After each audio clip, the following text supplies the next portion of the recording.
જય હિન્દ। આજે આપણે ધોરણ 9 એકમ કસોટી 3નું પેપર સોલ્યુશન કરીશું। આ પેપર સોલ્યુશન કરવાનો એક જ હેતુ છે કે જે પણ વિદ્યાર્થીઓ અત્યાર સુધી શિક્ષણ મેળવી શક્યા નથી તેવા વિદ્યાર્થીઓ આ પેપર સોલ્યુશન દ્વારા પોતાના માર્ક્સ કેટલા આવ્યા છે અથવા તો તેમણે લખેલું છે તે સાચું છે કે નથી તે ફક્ત દર્શાવવાનો છે। તેથી આ પેપર સોલ્યુશન જોઈને કોઈ પણ વિદ્યાર્થી પોતાનું પેપર ન લખે તેવી હું આશા રાખું છું। તમે તમારું પેપર સોલ્યુશન જાતે કરશો અને ત્યારબાદ આ વિડીયોની અંદર તમે જોજો કે જેથી તમને સમજ પડે કે તમારા જવાબ સાચા છે કે ખોટા છે। તો ચાલો પેપર સોલ્યુશનની શરૂઆત કરીએ। તો તમારા પેપર સોલ્યુશનની અંદર વિભાગ એ માં પહેલામાં પહેલો પ્રશ્ન આપ્યો છે કે કોષવાદ રજૂ કરનાર વૈજ્ઞાનિક કોણ હતા। તો તમે અહીં જોઈ શકો છો મેં તમને પેપર સોલ્યુશનમાં લખેલું જ છે કે સ્લાઇડન અને શ્વોન આ બંને જે વૈજ્ઞાનિકો છે તેમણે કોષવાદની રજૂઆત કરી હતી।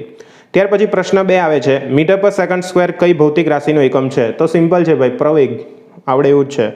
થર્ડ, નીચે આપેલ વિધાન ખરું છે કે ખોટું તે જણાવો અને ફરી સુધારીને લખો। હવે અહીંયા કીધેલું છે કે ભાઈ નિલંબિત કણોને નરી આંખે જોઈ શકાતા નથી, તો આ વિધાન ખોટું છે। તો આપણે ફરી સુધારીને શું લખી શકીએ? નિલંબિત કણોને આપણે નરી આંખે જોઈ શકીએ છીએ। ઇઝી છે। ચાલો ત્યારબાદ ચોથો પ્રશ્ન, નીચેનામાંથી કયું પરિબળ કુદરતમાં ભૂમિ નિર્માણની પ્રક્રિયામાં કોઈ ભાગ ભજવતું નથી, કોઈ પણ જાતનો ભાગ ભજવતું નથી એવું તમને આપ્યું છે। તો એ કયું આવશે? સિમ્પલ, પ્લાસ્ટિકની બેગ, પોલિથીન બેગ એ કંઈ નિર્માણમાં ભાગ નહીં ભજવે, ઓલરેડી એ પ્રદૂષણમાં ભાગ ભજવે છે। ક્લિયર છે? ચાલો સેકન્ડ, વિભાગ બી ની અંદર કીધું છે નીચેના પૈકી કયો પદાર્થ ટિન્ડલ અસર દર્શાવે છે। સિમ્પલ, આપણને ચોપડીની અંદર બેઠું આકૃતિની નીચે લખેલું છે કે દૂધ જે છે પાણીની અંદર દૂધનું જ્યારે દ્રાવણ બનાવવામાં આવે છે ત્યારે તે શું દર્શાવે છે? ટિન્ડલ અસર દર્શાવે છે। ત્યાર પછી નીચે આપેલ અનુરૂપ અંગિકાઓના નામ લખો। પહેલું આપ્યું છે કોષનું શક્તિઘર, તો શક્તિઘર એક જ કહેવાય, કણપ સૂત્ર। શું કહેવાશે? કણપ સૂત્ર। એટલે પહેલાનો આન્સર આવશે કણપ સૂત્ર। બીજું આવે છે કોષનો પરિવહન માર્ગ, તો પરિવહન માર્ગ કોણ છે? ગોલ્ગી કાય। થર્ડ છે કોષની પાચન કોથળી, લાઇસોઝોમ્સ, જેને આપણે આત્મઘાતી કોથળી તરીકે પણ ઓળખીએ છીએ। કોષનું રસોડું, તો એ કોણ આવશે? હરિતકણ। તો હરિતકણો જે છે તે શું આવશે? કોષનું રસોડું આવશે। ત્યાર પછી તમને પૂછ્યું છે પાંચમા સવાલની અંદર ઝડપ અને વેગ વચ્ચેનો ભેદ સ્પષ્ટ કરો। તો અહીંયા મેં તમને ઘણા બધા ભેદ આપેલા છે, ટોટલ આઈ થિંક 5 ભેદ આપેલા છે। તમે સ્ક્રીન પુશ કરીને તમે એ જોઈ શકો છો। ઝડપ એટલે શું? તો મેં તમને કીધેલું હતું ઝડપ એટલે ગતિ કરતી કોઈ પણ વસ્તુ હોય તેને એકમ સમયમાં કાપેલું જે કુલ અંતર છે તેને શું કહેવાશે? ઝડપ। અને પેલાની અંદર શું આવશે? સ્થાનાંતર। ફક્ત આટલો ડિફરન્સ છે એટલે આ ધ્યાન રાખજો। બીજું તમે એ પણ લખી શકો તે અદિશ રાશિ છે, આ સદિશ રાશિ છે, એવા ઘણા બધા ભેદ મેં તમને આપ્યા છે, પરંતુ વ્યાખ્યાને આધારિત ભેદ છે તે લખવો હિતાવહ રહેશે। ક્લિયર છે વિદ્યાર્થીઓ? તો મેં તમને અહીં 5 ભેદ તમને દર્શાવ્યા છે। ત્યાર પછી આવે છે પ્રશ્ન 8 કે ભાઈ જમીન ધોવાણને રોકવા અથવા ઓછું કરવા માટેની રીતો કઈ કઈ છે। તો રીતોની નામ લખવાના છે ફક્ત। તો પહેલું આવે છે જંગલનો વિકાસ કરવો અથવા જમીનનું ધોવાણ અટકાવવું જોઈએ। અને બીજું માટીનું જે કવર આવે, બરાબર, માટી કવર, તેના દ્વારા આપણે શું કરી શકીએ છીએ? જમીનનું ધોવાણ અટકાવી શકીએ છીએ। અને તેનું બ્રીફ સોલ્યુશન મેં તમને આખું આપેલું જ છે, તો તમે સ્ક્રીન પર જોઈ શકો છો। ત્યાર પછી નેક્સ્ટ 9મો ક્વેશ્ચન આપણો આવે છે।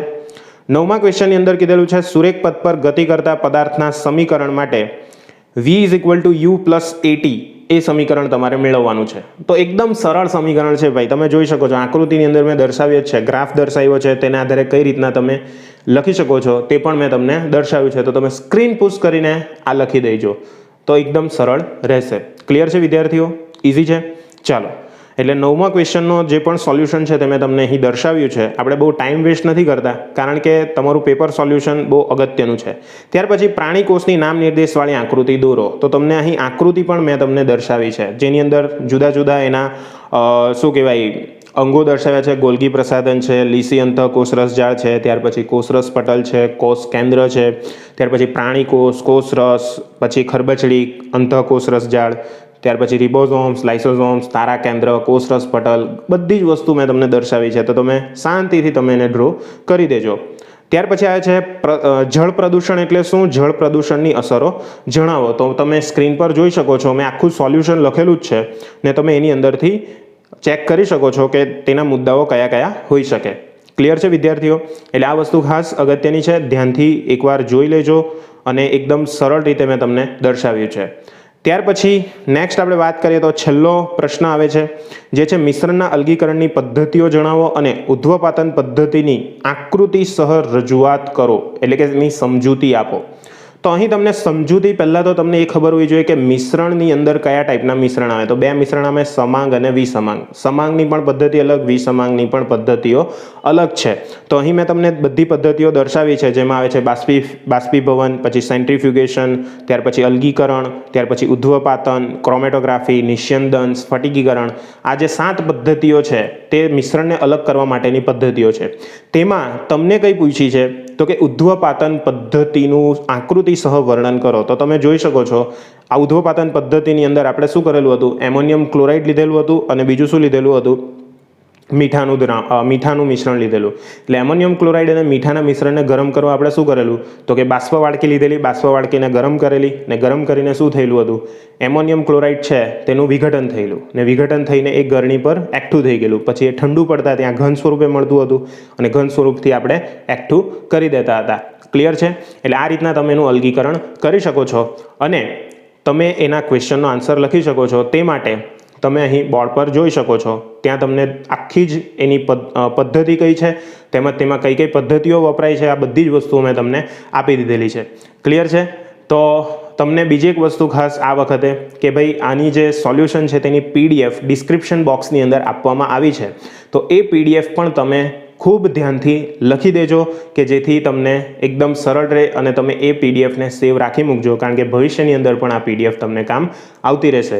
તો ફરી પાછા આપણે નવા જ વિડીયો સાથે ફરી એકવાર આપણી ચેનલ પર મળીશું. ત્યાં સુધી હું રજા લઉં છું. આભાર. જય હિન્દ.